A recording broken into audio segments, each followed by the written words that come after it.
नमस्कार my dear student. आपण केबे भाबिचंती कि जे आपण थरे पढ़िले पाठटी मन रही जिवो आउ आपणकर रीडिंग स्पीड ऑलमोस्ट 5 गुणा बढ़ी जिवो। या कले आपणकर बही पाठपढ़ा बही आउ जेकोसी बही को आपण क्विकली पढ़ी पारिबे सारी पारिबे। तो ब्रेन रो सही प्रोडक्टिविटी कंसंट्रेशन फोकस अटेंशन को आपण केमती बढ़ेबे आपणकर फोकस को केमती आपण लेजर फोकस भाबे यूटिलाइज करके आपणकर पढ़ा आपणकर प्रोडक्टिविटी को आपण बढ़े पारिबे से विषय आम आलोचना करवा। मु doctor Jagannath Tripathi anaesthetist Radhamohan health and wellness trust तरफ ए विषय आपण सहित आलोचना करने को आसी। Brain is just like a muscle. आपण मसल को जमती जिम जाई एक्सरसाइज करती आउ निजर मसल पावर को बढ़ाती सेमती आपणकर ब्रेन रो पावर को भी आपण केमती प्रोडक्टिविटी आपण ब्रेन रो प्रोडक्टिविटी को आपण बढ़ी पारिबे। एटा पॉसिबल बाय सिंपल एक्सरसाइज आउ किछटा मेथड अछि जोटा कि आम पिला मानक एठारे सिखाऊ। जमती गोटे फास्ट एक्सरसाइज होची न्यूरोबिक्स एक्सरसाइज माने आपण जे सब राइट हैंड रे आपण ब्रश करंती तो आपण जदि मॉर्निंग रे उठे कि लेफ्ट हैंड रे ब्रश करिवे आपणकर left hand is always presented by the left hand is presented by the right side of the brain. Generally आम सब राइट हैंड रे ब्रश करूँ तो आमर लेफ्ट ब्रेन टा डोमिनेंट थाए। लेफ्ट ब्रेन को आम कहू लॉजिकल ब्रेन। तो आमर 95% ऑफ द वर्ल्ड पॉपुलेशन रो मैक्सिमम पॉपुलेशन होचंती राइट हैंड। तो आम most of the people think in a logical way. तो आमर जो आम लेफ्ट हैंड को यूटिलाइज करूँ फॉर एग्जांपल ड्राइविंग हो कि राइटिंग रे हो कि ब्रशिंग रे हो कि कॉम्बिंग रे हो तो यहाँ करने द्वारा आपणकर राइट ब्रेन डोमिनेट होगा को स्टार्ट करिवो। आपणकर क्रिएटिविटी बेटर हबो थॉट प्रोसेस बेटर हबो प्रोसेसिंग बेटर हबो। सेकेंड टेक्निक होची सॉल्टेटेड स्पीड टेस्ट टेक्निक। से कौन करा जाए ना 1 ରୁ 25 पर्यंत नंबर को डिफरेंट घर भितर रखा जाए आउ 15 सेकेंड भितर आपण को सही टेबल को देखिकी नंबर उपरे 1 2 3 4 5 एमती करके जिते नंबर अच्छी तो ता भितर आपण को ताको टिक करिया पड़िबो। तो से द्वारा आपणकर ब्रेन रो प्रोडक्टिविटी कंसंट्रेशन फोकस बढ़े। आ टेक्निक होची मेडिटेशन। मेडिटेशन द्वारा कथार अच्छी the neurons of the brain wire together and fire together अर्थात ब्रेन भितर थिबा सिनाप्सेस बेटर रहे तांको भितर कनेक्शन बेटर एस्टाब्लिश हुए ता द्वारा आपणकर मेमोरी और फोकस बढ़े।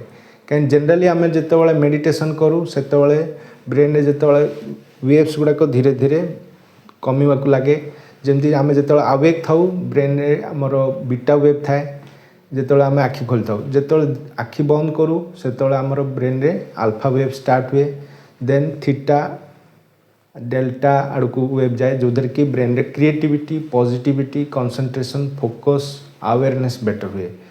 तो मेडिटेशन द्वारा आपणकर फोर ब्रेन जोटा कि आपणकर लॉजिकल थिंकिंग फोरसाइटिंग एम्पाथी बा हायर थॉट पाई दरकार सेटा बेटर डेवलप हुए।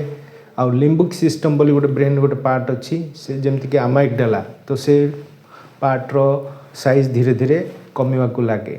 बट एटा आपन को रेगुलाली 8 वीक पाखापाखि 30 ରୁ 45 मिनिट्स रेगुलर मेडिटेशन करने को पड़ो।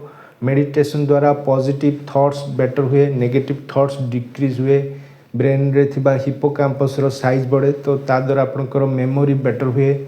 देन आपनकर ऑटोनॉमिक सिस्टम बा पैरासिम्पैथेटिक सिस्टम बेटर हुए सिंपैथेटिक एक्टिविटी कमिवा को लगे कंसंट्रेशन फोकस बेटर हुए एम्पाथी बेटर हुए नेगेटिव इमोशन डिप्रेशन एगुड़ाक कमी जाए।